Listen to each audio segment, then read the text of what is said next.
ITI के लिए प्रशिक्षण अधिकारी जो हैं, जिन्हें ट्रेनिंग ऑफिसर्स बोलते हैं, उनके लिए जो computer operator and programming assistant COPA के लिए जो भर्ती आई हुई है, उसके लिए अपन पूरे जो है जितने पद आए हुए हैं उनकी एलिजिबिलिटी क्राइटेरिया क्या है, आप जो है क्या आपके पास कौन सी डिग्री होनी चाहिए, कौन सा डिप्लोमा होना चाहिए, ये सारा इस वीडियो में डिस्कस करने वाले हैं अपन। ठीक है, तो देखिए इसमें टोटल जो है 61 पद आए हुए हैं कोपा में टोटल 61 पद हैं, जिसमें अनारक्षित जो अनरिजर्व की बात करते हैं तो 12 पद जो है मेल के लिए, 6 पद फीमेल के लिए आरक्षित हैं, और एक पद जो है भूतपूर्व सैनिक के लिए, एक पद भूतपूर्व महिला सैनिक के लिए भी आरक्षित किया गया। टोटल 20 पद अनारक्षित श्रेणी में आए हैं। ईडब्ल्यूएस के लिए 3 पद ओपन है और 2 पद जो है महिला के लिए आरक्षित है। ठीक है, एक पद जो है इसमें भूतपूर्व सैनिक के लिए भी ईडब्ल्यूएस में आरक्षित किया गया। टोटल 6 पद है। इसीलिए एससी, इसी तरह एससी के लिए देखते हैं 6 पद ओपन है, 4 पद जो है फीमेल के लिए आरक्षित है, एक पद भूतपूर्व सैनिक के लिए आरक्षित है। एसटी में इसी तरह 9 पद जो है ओपन के लिए, 4 पद महिला के लिए आरक्षित और एक पद भूतपूर्व सैनिक के लिए आरक्षित है। और इसी तरह ओबीसी में टोटल 6 पद हैं, जिसमें से 3 पद महिलाओं के लिए आरक्षित किए गए हैं। ठीक है, टोटल 10 पद ओबीसी में भी आए हुए हैं। टोटल 61 पद इस तरह से हो जाते हैं। अब इसकी जो एलिजिबिलिटी क्राइटेरिया है उसको अपन देख लेते हैं। एलिजिबिलिटी क्राइटेरिया की बात करते हैं, अगर अपन एलिजिबिलिटी क्राइटेरिया की बात करते हैं अपन ने हालांकि वो वाली जो लिस्ट देखी हुई है वो 87% और 14% के हिसाब से देखी हुई है।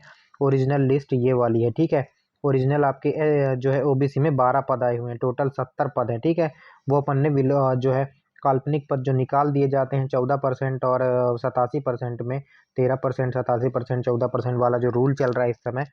ठीक है, तो उसके हिसाब से हमने देखा था। अब इसका वेतनमान अपन देख लेते हैं। वेतनमान इसका है 32,800 से 1,03,600 का वेतनमान, मतलब 40 से 42,000 रुपये आपकी स्टार्टिंग सैलरी इसमें रहने वाली है। इसमें भी मैं आपको बताना चाहूँगा 70% पहले साल मिलेगा, दूसरे साल 80%, तीसरे साल 90% और चौथे साल से आपको फुल सैलरी जो है मिलना शुरू होगी।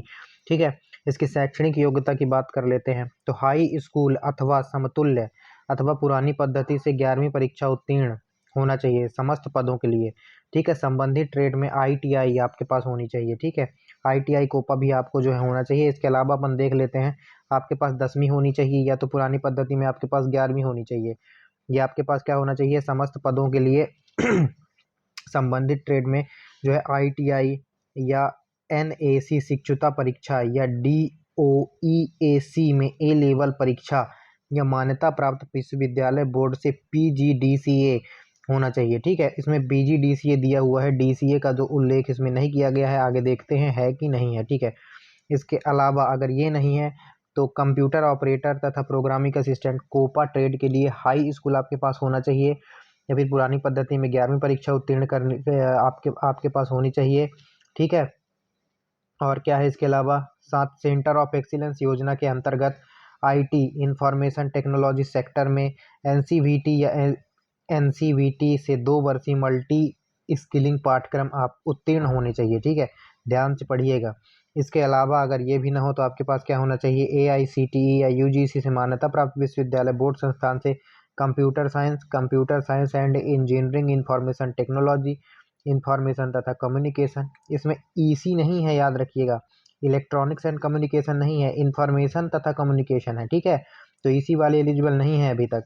इंफॉर्मेशन साइंस या computer engineering, computer science and system engineering technology में स्नातक अथवा पॉलिटेक्निक से डिप्लोमा होना चाहिए। तो ईसी वाले बहुत कंफ्यूज हो रहे हैं, ईसी वाले एलिजिबल नहीं है इसमें। ठीक है, इसके अलावा अगर ये भी ना हो तो ये देखिए, ए आई ई सी टी ई या यूजीसी से मान्यता प्राप्त विश्वविद्यालय बोर्ड से बीसीए या एमसीए उत्तीर्ण होना चाहिए। तो बीसीए वाले भी इसमें उत्तीर्ण हैं, होने चाहिए, एमसीए वाले भी इसमें एलिजिबल हैं। ठीक है, इसमें डीसीए का तो कहीं पर वर्णन नहीं है, लेकिन डीसीए भर सकते हैं आप, डीसीए वाले इसको भर सकते हैं, क्योंकि जब आईटीआई कोपा इसमें एलिजिबल है तो डीसीए का एलिजिबल होना चाहिए। तो डीसीए वाले इसमें एलिजिबल होंगे भैया, डीसीए वाले बिल्कुल आप स्पीकर भरिएगा, डॉक्यूमेंट वेरिफिकेशन के टाइम पर देखी जाएगी, क्योंकि कोपा वाले एलिजिबल हैं तो डीसीए वाले बिल्कुल एलिजिबल होंगे। ठीक है, तो ये आपकी शैक्षणिक योग्यता रही।